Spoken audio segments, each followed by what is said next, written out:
Hello, welcome to Virgo Philippines. So, ito yung reading natin for Virgo, Sun, Moon, Rising, Venus, and Jupiter Virgos. Ayan, take only what resonates kasi hindi po ito magre-resonate sa lahat. So, kunin nyo lang yung mga messages na magre-resonate para sa inyo. Sa mga hindi pa po nakaka-subscribe sa ating channel, pahit na lang ng subscribe button, notification bell. Ma-appreciate ko po lahat ng likes, comments, and shares. Okay? Hopefully mag-comment kayo sa baba, no? Kahit po heart-heart lang, smileys, malaking bagay yun sa akin. So, start na natin ang reading for the sign of Virgo.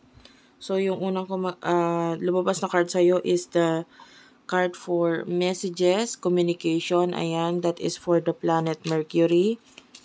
Okay, tell me more. And you do have here past. Oh, I'm seeing a past person. Yung iba person, yung iba opportunities eh. Past person or past opportunities, no? Na maaaring karoon ng pagbabago, no? Regarding dito sa taong to. I can see this person, yung iba tao eh, high chance na yung iba sa inyo tao or marami sa inyo na tao ang ibig sabihin nito. Yung iba naman, this could be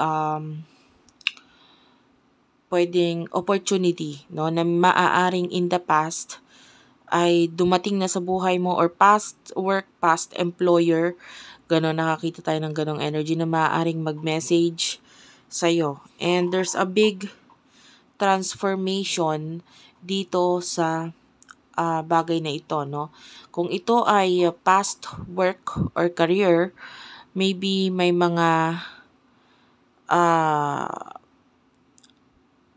pinagdadaanan na itong career na ito na might be kailangan kanila, ganon. Pwedeng nagkakaroon sila ngayon ng problema or sufferings, and then maaaring iniisip nitong mga ito na ikaw ang kailangan nila para to solve these problems.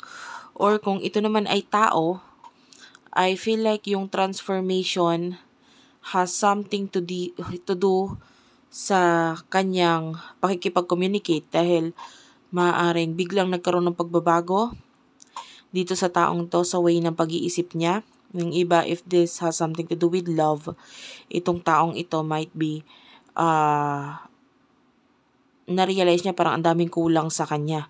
And then you have everything na mag-fulfill or pupuno doon sa mga kakulangan na yon. And then maaaring nare-realize na nito ng taong ito kung ano yung halaga mo. Okay? So, tell me more for the sign of Virgo, Sun, Moon, Rising, Venus, and Jupiter Virgos.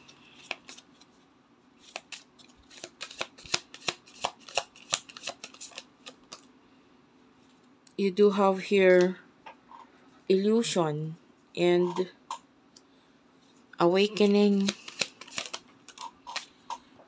Some of you, itong person to, sabi ko nga, pwede nagkakaroon na siya ng awakening, ng realization kung ano yung halaga mo, ano. But, para sa'yo, dahil sa biglang pabago-bago na style nitong person na to, no? Bakit bigla siya naging ganon, or if this is a career, bakit biglang nag-offer ito ng ganito, ba't biglang bumalik or nagparamdam itong employer ko na ito, and ito pwedeng magdulot sa iyo ng bakit, anong meron, parang ganon, yung tanong na parang, kasi hindi mo makita yung, kumbaga iba yung nakikita mo sa sitwasyon mo ngayon, sa buhay mo ngayon, and maybe you feel like, okay naman ako, wala naman nangyari, ganun pa rin naman ako, bakit biglang bumalik tong taong to, parang ganun. Anong reason, di ba? Bakit, anong rason? If this is a past employer, pwedeng mapapa-question ka rin, bakit, or nandun yung confusion, or hindi mo maintindihan. Bakit naalala ko nitong taong to na ako yung i-message niya, sa akin siya makipag-connect or what. So, may mga ganong katanungan sa'yo kasi maaaring bigla at saka hindi mo ini-expect na itong taong to magiging ganito. So, this could be a twin flame connection for some of you na maaaring makipag-connect or communicate sa'yo. And ayun, um, I don't know, it feels like pwedeng iba kasi yung napapansin niya or nakikita niya sa'yo. And pwede nga nagkakaroon siya ng awakening dito sa connection ninyo. Yung iba sa inyo, matagal ka na na-awakened, matagal ka na nagising sa connection. So, bali wala na lang. Kung magpaparamdam ng taong to, okay. Sanay naman na ako. Parang sanay naman na ako na itong paramdam na to, maya-maya, wala na rin naman. Diba? Parang gano'n. So, dahil doon sa ganong klaseng thinking mo, parang inisip mo na lang, wala lang yun. Di ba? Parang may mga ganun sa'yo. Hindi mo alam kung ano talagang dahilan. Pero para sa'yo, I feel like hindi ka na rin kasi nag-e-expect. So, what is this person's emotions towards you? Ano bang, magsimula tayo dun sa person na ito. Ano ba yung main energy niya? Kunin natin yung main energy niya para mas maintindihan muna natin. The North Node is here. So, main energy nitong person na ito, may mga unti-unti siyang nare-realize sa buhay niya. Maybe has something to do with his or her astrology. Yan, pwedeng may kinalaman dito sa kanyang astrology. Pwedeng unti-unti niya napapagtanto, parang may something. Yung iba naman sa inyo, pwedeng itong person na ito, nagigising siya because might be sa mga napapanood niya. I don't know kung pareho ba kayo ng hobby na pwede may kinalaman sa tarot reading. So, isa pa ito. Or, because might be, umiwas ka. Ayun, alam mo yun, with the avoidance. Dahil dito sa particular na pag-iwas mo na ito, itong person na ito, na-realize niya yung mga kakulangan niya at yung mga nawawala sa kanya ngayon. Okay? And sa nakikita natin dito, this person is pwedeng iniiwasan niya lang yung paniniwala or I don't know, something to do with ito person na ito, pwedeng nararamdaman niya yung connection niya pero parang iniiwasan niya maniwala, pero mas high chance, alam mo yun, kung out of 50, kumbaga, hindi na 50-50 eh. Kung dati, yung paniniwala niya regarding sa connection ninyo, mas lamang yung realidad, kesa do sa spiritual, no? Yung iba sa inyo, this is a spiritual connection. Ngayon, mas lumalamang na ngayon yung spiritual na connection. Alam mo yon, yung parang maaaring noon more on realidad lang siya nakatingin. Okay, may nararamdaman siyang regarding na special regarding sa'yo, pero hindi niya yun masyado pinapansin. Hindi kasi may memories kami. Hindi kasi parte siya ng Pasko. So, kaya naalala ko siya. So, may mga ganun. So, pag may mga times na napapanaginipan kanya, maaaring iniisip niya na wala lang yun. Ano lang yun, naalala ko lang yung tao, kaya ako siya napanaginipan. So, in the past, ganun yung thinking niya. Pero ngayon, medyo hindi. Medyo nangibabaw na ngayon yung spiritual connection na maaaring inisip niya, bakit ganito, bakit? Kasi alam mo, pwedeng naging matagal na tong connection na to, na to the point na hindi na niya madedenay. And at the same time, pwedeng may mga napapanood siya na nagiging hint regarding sa connection ninyo, na parang hindi na niya ma-deny, bakit laging nagpapakita sa akin tong number na to, bakit laging itong taong ito ay nasa isipan ko, bakit lagi may nagpapaalala sa kanya, bakit ang daming pagkakapare-pareho namin dalawa. So may mga gano'n na siya na hindi na niya ma-deny yun, lalo na laging nagpapakita sa kanya to. Okay? So, ano bang emotion ngayon itong taong ito sa'yo? Emotion niya, subconscious, and yung kanyang pinaka-emotion. Ngayon, please tell me, Spirit Guides, Angel Guides. You do have here the planet of Venus. Wow, the planet of Venus is all about love. No, this planet, yan yung planet na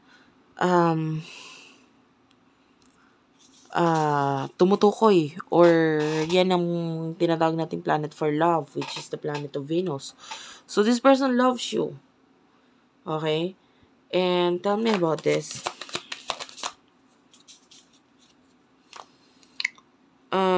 Regarding the real emotions, sabihin na natin ganun. Ngayon, mas stable na yung kanyang emotion para sa'yo. Pag sinabi nating stable, ganun at ganun. Hindi na nag-fluctuate. Yung parang pabago-bago yung nasa isip niya. Nako, hindi ko yun mahal. Ngayon, maaaring malinaw na sa kanya, lalo na nagpakita kanina sa akin yung card ng clarity and the card of third eye. So, pwedeng ito person na ito, nagkakaroon siya ng linaw regarding sa spiritual connection ninyong dalawa. And there's a lot of attraction. Ayan, at the bottom of the deck, there's a lot of attraction. Kaya lang maaaring hindi mo yun nahalata, hindi mo yun feel, hindi mo yun nararamdaman sa kanya na attracted siya sa'yo. Bakit? Kasi pwedeng ini-ignore niya or hindi niya pinapansin or hindi siya nagpapansin sa'yo masyado. So, nangyayari parang wala naman siguro, ganun. Hindi mo sure yung nararamdaman. Pero ngayon, mas, sabi ko nga sa'yo, mas lamang na yung spiritual. Yung iba nga sa inyo, pwedeng yun na nga more on spiritual na yung nangingibabaw ngayon dito sa person na ito. Okay? Nagising na siya sa katotohanan. So, if you're dealing with a twin flame, gising na siya. So, what will happen in the future for the both of you?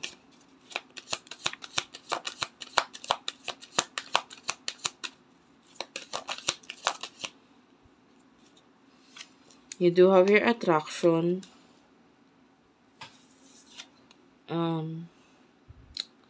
Comfort zone. Feminine. And union. Oh, wow. Wish. Fulfillment. Itong person na ito in the near future, can you see this? From north mode, napunta siya sa south node. Ayan. Which is, I feel like itong person na ito, mas nare-realize niya na mas magiging komportable ang buhay niya at pwedeng mas magagampanan niya yung purpose niya sa mundo. At yung iba sa inyo, pwedeng feeling niya mas magiging stable siya sa'yo, financially, etc. Kung lalapit siya sa'yo. There's union here. And pwedeng fit with the feminine energy. This is your person. This is your person. He or she will try na i-attract ka or kunin ang attention mo in the near future. And ito yung person na parang wala na siyang kinakatakutan eh. That's the energy. Pwedeng na sanay na siya dito sa nararamdaman niya sa'yo, and that gusto niya nang i-take ng actions ito, and gusto niya nang isakatuparan itong mga wishes niya sa inyo. Yung iba sasabihin, oo nga, sana nga gawin niya yun. Well, let me tell you, kasi yung iba ayoko naman mag-expect. Please tell me, para kanino ba tong message na to? Give me hint. Yan, hihingi tayo ng hint kung para sa'yo ba tong message na to, kasi ayoko naman mag-expect ang lahat sa inyo kasi napakaganda ng message. Yung message is person who is taking actions in the near future para magkaroon ng union sa inyo. No? Yun yung napakagandang message dun. Ano yung hint? Please tell me, Spirit guys. Of course, hint lang. And the Dark Knight is here. The cold and detachment is here. And bottom of the deck is the unexpected and storm. Okay? For what I can see here, lalo na with the shadow side and the moon, hint kung para sa itong reading na to is if you are currently anong tawag dito? Focusing on yourself. And at the same time, pwedeng may mga biglaan or unexpected, mga hindi mo maipaliwanag na pangyayari ngayon sa buhay mo. Maybe this is your reading. Okay? Example, balita. Pwedeng recently lang nakabalita ka ng may kinalaman sa pregnancy, which is unexpected, lalo na kung hindi ka naman nag-i-expect or hindi naman kayo nag-i-expect ng pregnancy mula dito sa mga taong ito or sa taong ito. No, balita, maybe it is your friend or your family member na nabalitaan mo ay buntis, ganyan. Tapos hindi naman ninyo ine-expect kasi hindi naman kasal or wala namang asawa, etc. And the dark night, pwedeng ikaw ay kasalukuyang meron din mga pinagdadaanan na hindi maganda sa'yo or currently hindi ka pa nagsha-shine ngayon, no? And you would know that this is your reading if you do have hair cold. Especially kung wala namang connection mula dito sa taong to. Napaka-cold or napakalamig niya. Madalang mag-reply, madalang tumawag, etc. Sa sobrang dalang, 'di ba? Parang hindi ka na nag-e-expect. Kumbaga magme-message ka na lang tapos hindi ka na nag-e-expect kung magre-reply siya pabalik sa'yo. So, basta magme-message ka lang. Gusto ko lang mag-message. Bakit? Hindi ko na para pigilan ng sarili ko. Ganon din naman. Sa kanya ko na naman gusto sabihin, etc. So, you do have here open and for what I can see here, although ikaw ay nakakaranas ng problema or hindi magandang pangyayari ngayon sa buhay mo, may mga dark hours or mga hindi magandang pangyayari sa'yo ngayon,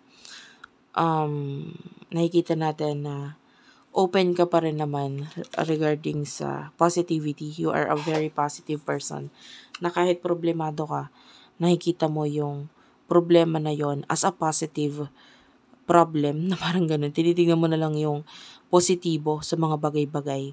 So, if this is you, this is your reading, no? Kung ganong klaseng ang tao. Yung kumbaga, pag nakita mo yung isang problema, sasabihin mo, hindi, baka ano lang yun, baka kailangan ko lang talagang gawin yung bagay na yun. Diba? Yung iba naman sa inyo, pag may mga nawalan tao sa buhay mo, iniisip mo na lang na, hindi, baka hindi ko naman kailangan talaga yung taong yun, kaya siya umalis sa buhay ko, etc. So, nakikitaan mo na ngayon yung mga negativity ng positivity. And if this is your kind of thinking, this could be your reading. Okay?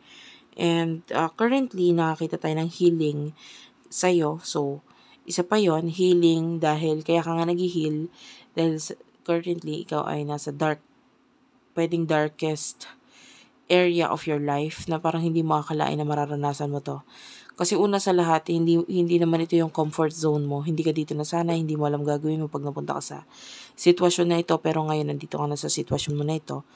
Para sa'yo, ay kaya ko naman pala. Okay? So, if this is you, kung nakaka-relate ka, especially dito sa last part, this could be your reading. And I'm telling you, yung person mo is magte-take siya ng actions kasi nagising na siya. Okay? Thank you for watching. I love you all and bye-bye.